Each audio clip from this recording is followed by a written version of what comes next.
Hello everyone, and welcome to another episode of Diaries and Discussion. I am your host, as always, Kezia Warren, and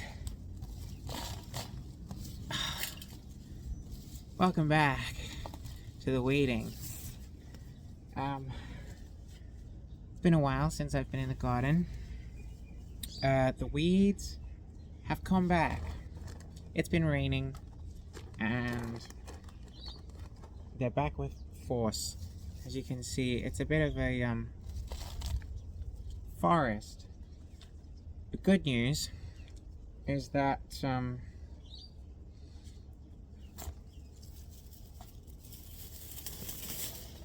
it's largely only one type of weed. It's relatively easy to pick out at the moment.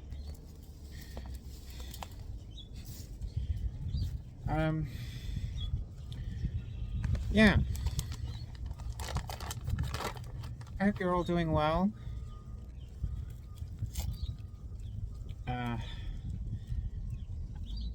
I've been struggling still with my good old brain, or bad old brain. But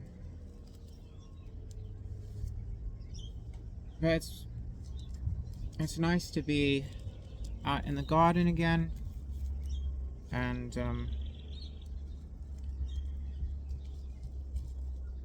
yeah, pulling out weeds.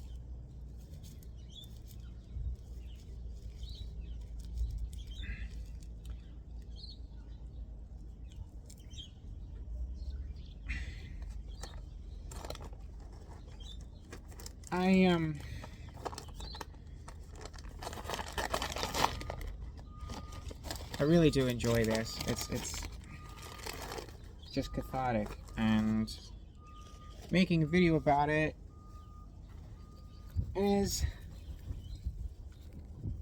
makes me feel productive while I'm not doing much else.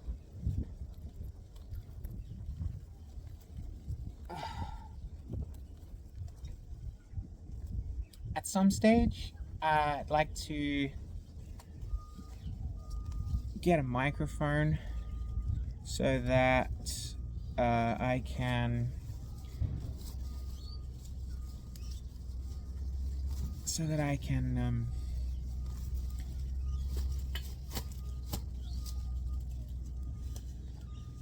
kind of go a bit further away from the camera, set the camera up a bit different, and you know,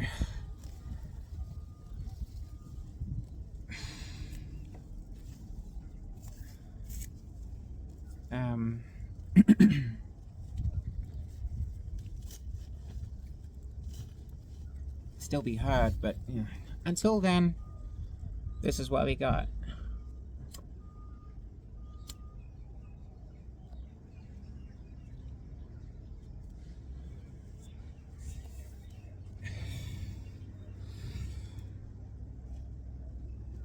Recently, I've been doing a lot of stand-up comedy.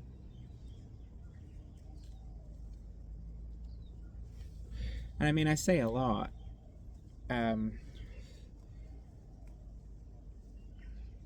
It's not like a full-time gig or anything. But you know, maybe it could be. I really enjoy it.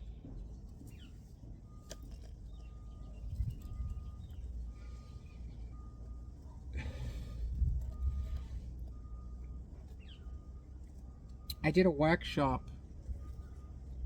I can't remember if I've spoken about this before, but fuck it. It's my channel.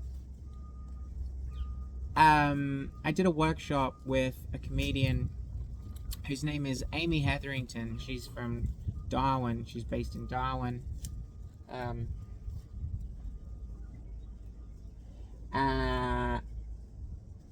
Which is in the Northern Territory in Australia.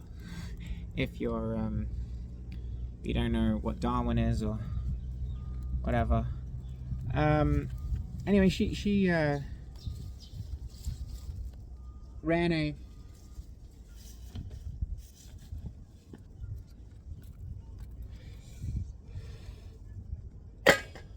an all-women's course, workshop rather, on comedy, stand-up comedy, and my friend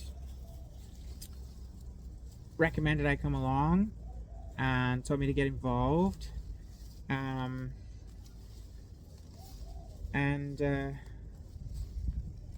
anyway, I did, and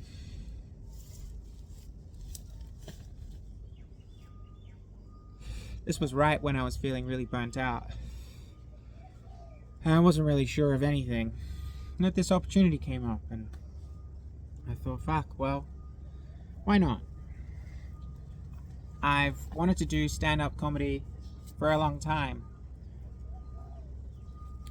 When you get into acting, there's all kinds of advice you receive. How to be successful, and what you should do to be well practiced. One of the things that always came up was doing stand-up comedy.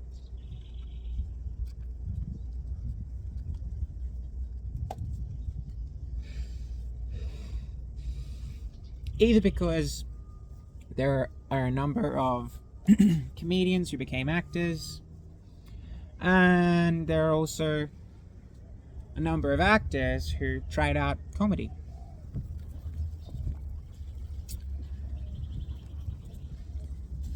And, you know, it's a real confidence booster to be able to do it. And it's also a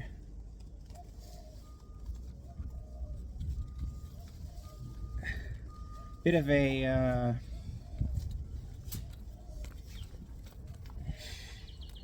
bit of an improvisational and writing challenge. It's just a challenge, really, at least in terms of acting.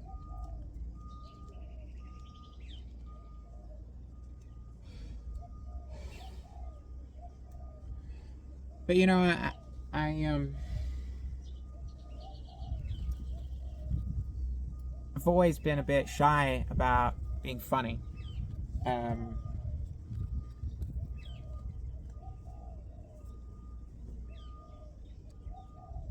lacked the confidence to be spontaneous enough to be funny, in a number of ways.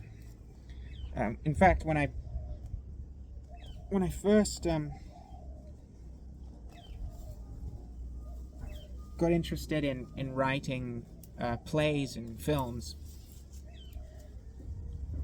I really leant hard on drama.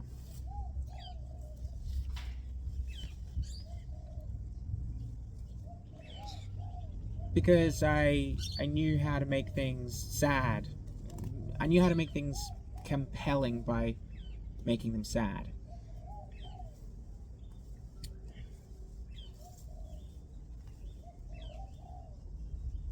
And then a few years ago, started writing a play.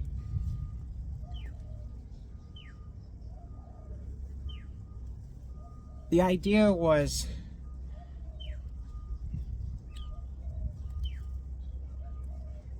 what if Godzilla, the original Godzilla, was more comedic? What if, because in Godzilla you've got either in the original 1950s Godzilla film or in a more recent adaptation that came out in 2017 called Shin Godzilla, that you've got politicians in boardrooms talking about the fallout, like the nuclear fallout, and how it's going to affect housing and all of the real world sort of repercussions of something like Godzilla happening. And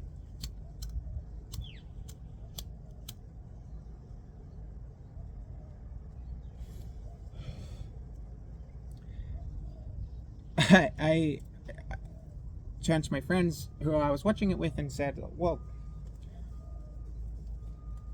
imagine how funny this would be if it was the cast of The Thick of It.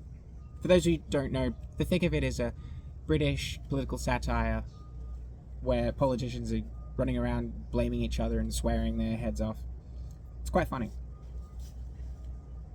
In my opinion. I really liked it, and so I thought, oh, what if it was that? But other than that very loose premise, I didn't really know where to go with it.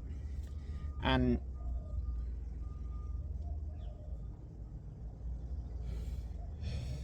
I've always felt the burden of if I'm writing about something, it should be relevant or necessary or useful or whatever. And still really liked the idea, but it was mostly just like it was just an idea. It's like, what if? Godzilla, but The Thick of It. And that was in, I think, 2018. Well, then in 2019, there were really, really, really bad bushfires in New South Wales. And they were so bad that they could be seen from space. And the Australian government at the time fucked up their response so badly and made such fools of themselves and was so unpopular in the way that they dealt with it that I thought, oh shit, I think I've got it. And so I started writing a political satire, a comedy about the government's response to the 2019 bushfires. And that was the first time I wrote something that was explicitly funny. And I mean, like, wrote. Like, I'd done some skits and some sketches on YouTube, but this one, you know, I had to write because other people had to perform it and design it and direct it and score it.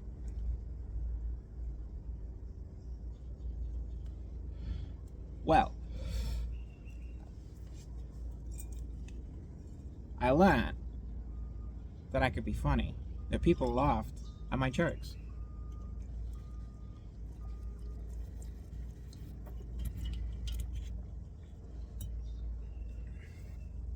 But narrative comedy is different, very different to stand-up comedy. With stand-up comedy, it's all on you.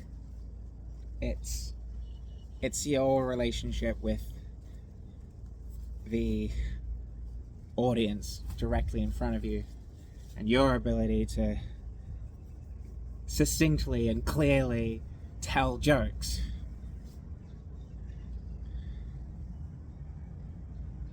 And I was shit scared of that. In fact, it was only last year. See, I wrote this play in 2023.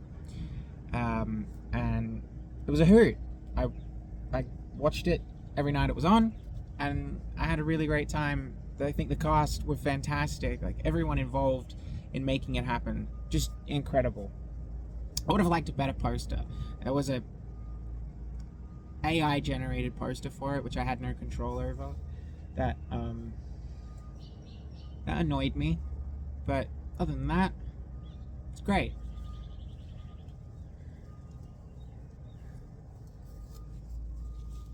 I mean, it more than annoyed me, but, you know, I'm being polite here. So, kind of kept that to myself. You know. But, anyway, I wanted to be funny. The opportunity came up. And until last year, which is 2024, I hadn't even done spoken word. I was shit scared of being myself on stage. actually coming with my own words, my own self, to say my own words. Being on stage and saying someone else's words, whether they're hundreds of years old, or a few months old, even a few weeks, even a few days old, that's one thing. But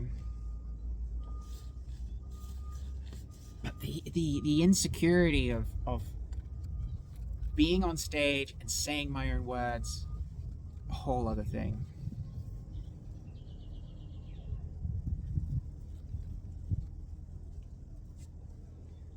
So this workshop was really amazing. It was the perfect opportunity to safely experiment with an art form that wasn't familiar to me.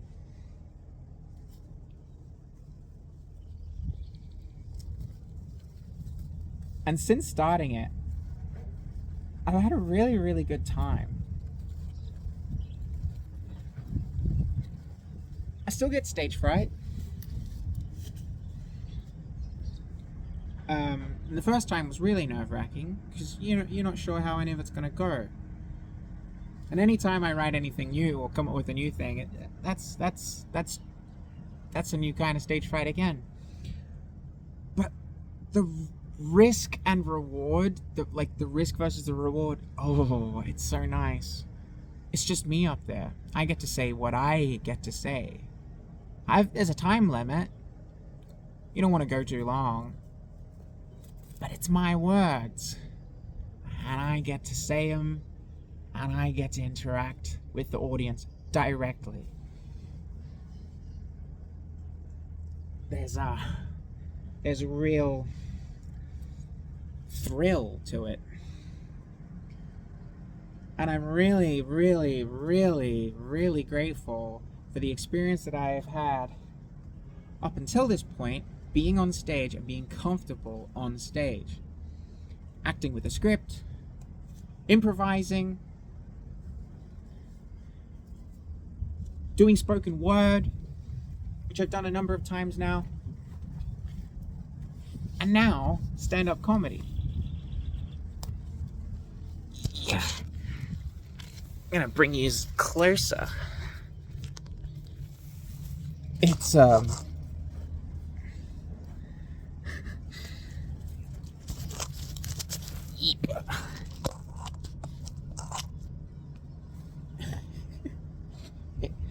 It really is a weed forest here, and as you can see, I've come flash free.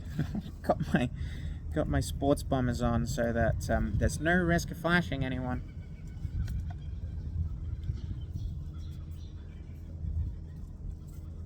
But yeah, it's been a real joy doing stand-up comedy. I've now done it at 2 different venues. One venue a number of times, and the other venue only once. But it's a real thrill. And it's really nice because I don't have to negotiate with people about what I'm gonna say and how I'm gonna act, which is quite a freeing privilege. As an actor, you're beholden to a script, but not only the script, but also the director, the company, the producer, the studio, the whatever.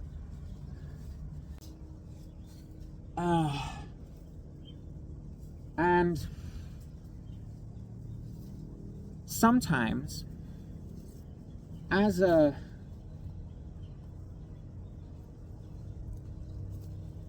transgender woman, it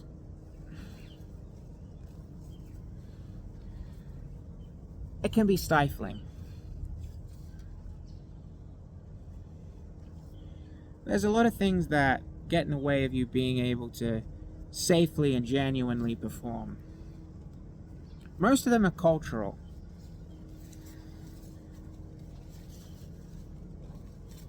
there's just a lot that people don't know about trans people. They certainly don't know how to interact with them. Most people fucking don't. We are a very small minority. No matter our ethnic diversity, it's a small margin of people. And that's okay. Like,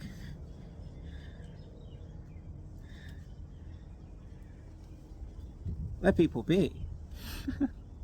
I'm not trying to convert anyone to being trans. My God. I just want trans people to feel comfortable. Trans and gender diverse and gender fluid and all the rest of it. Let humans be humans. You know what I mean?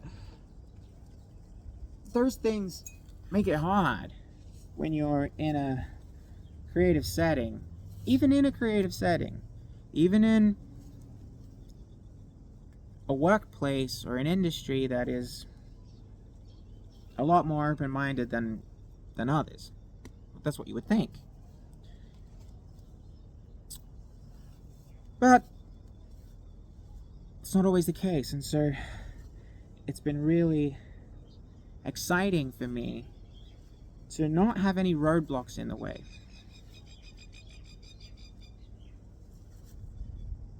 I get to rely on my own discernment. And as a actor, writer, director, someone who's worked in screen, stage,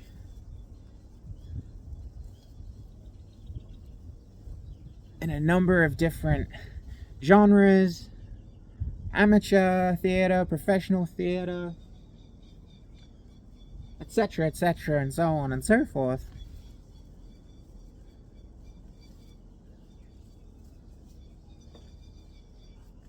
It's really nice to be able to put all of that experience and understanding of artistry and audiences into a solo performance. The first time I ever did a solo performance that was all on me, besides spoken word, was last year when I did a play that I adapted, wrote, and performed, and did the stage design and a lot of it for. There weren't too many other people involved, but the people who were involved, I couldn't have done it without them.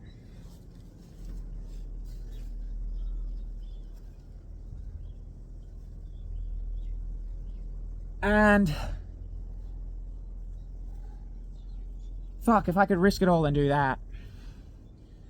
And literally these bummers in a crop top and painted fucking grey and nothing else. Well, maybe I can risk it with some comedy. So that's what I've been doing. And it's nice. It's nice to be able to trust myself and have my ideas and the feedback of my peers be up to me to perform. It's so liberating.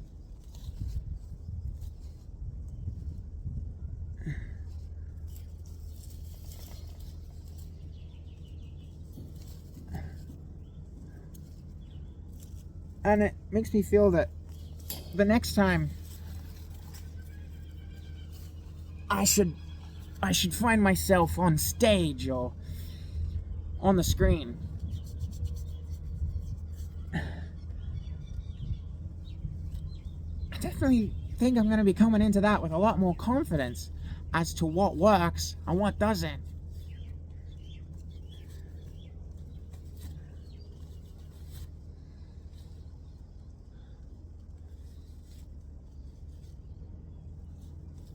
The thing that I'm going through right now mentally involves a fair amount of dysphoria, insecurity, social anxiety, and a lot of that is rooted in trauma. So, even when things aren't actually happening that are upsetting, the anxiety compounds itself. I've always been an anxious person, but I haven't always been this traumatized.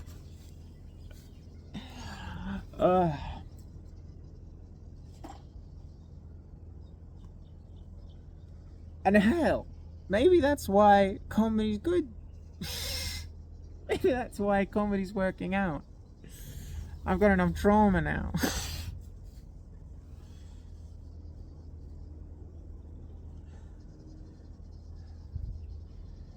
People can be funny without being traumatized.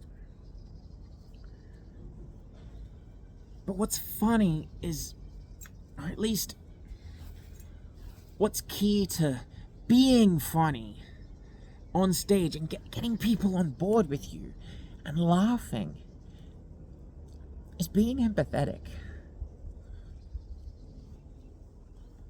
And you can't be empathetic without...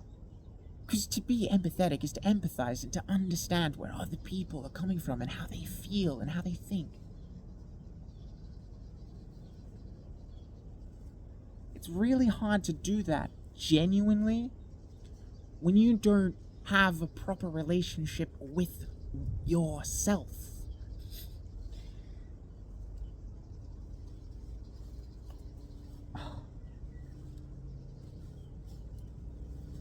It's really bloody hard to have a proper relationship with oneself in this world.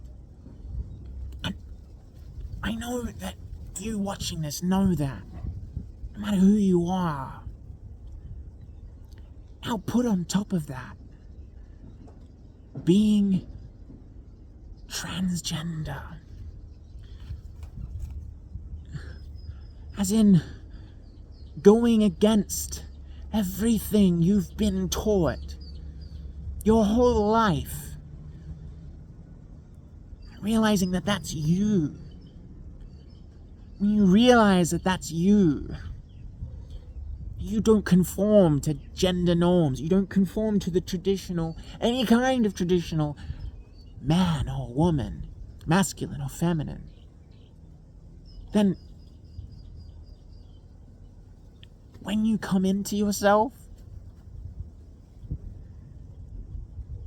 you can finally start to empathize with people. Because you finally empathize with yourself. And I think that's the key to comedy. Or anything. Anything that involves communion and communication and sharing with other people is understanding yourself, sharing yourself,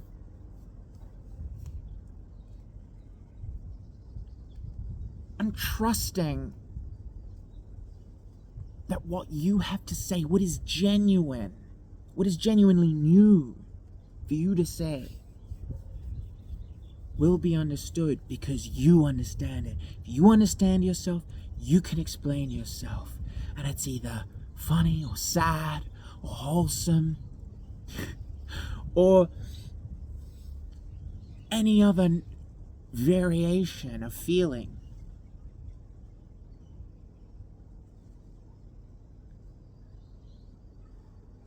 The key to communication is understanding.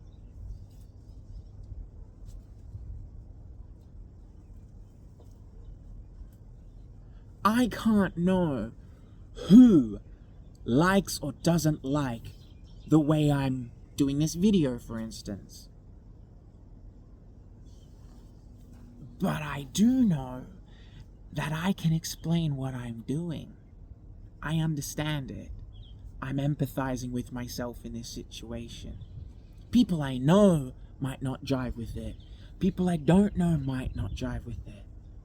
But there's also people I know and don't know who might.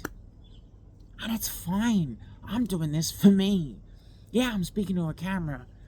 And yeah, I'm unfortunately, my generation and the exposure that I personally had to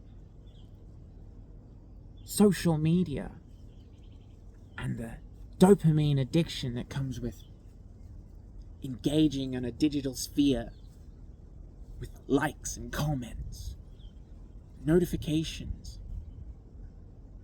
definitely has a factor in this thing. Fuck. But I'm just doing this. I don't go, oh, this is what I'm gonna do. I don't plan it the fuck out. I just do it. All I know is I'm probably gonna talk about something that's relevant to me, and I do it. Anyway, I'll see you in the next one, okay? We'll keep going at this. But look, we've made some progress, okay? Look at that. Isn't that neat? That's what we've got to go.